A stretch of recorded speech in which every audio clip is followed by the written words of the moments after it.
One difference between us, it's that I never lost hope in you. Every single day, for the past 3 weeks that I was inside of this prison, I thought that at some point, maybe, you'd snap out of it.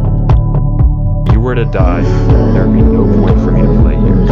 Spyglass? This is my prized spyglass. So if something happens to you, that spyglass is gone. If I didn't believe in this, I would not have given you that spyglass.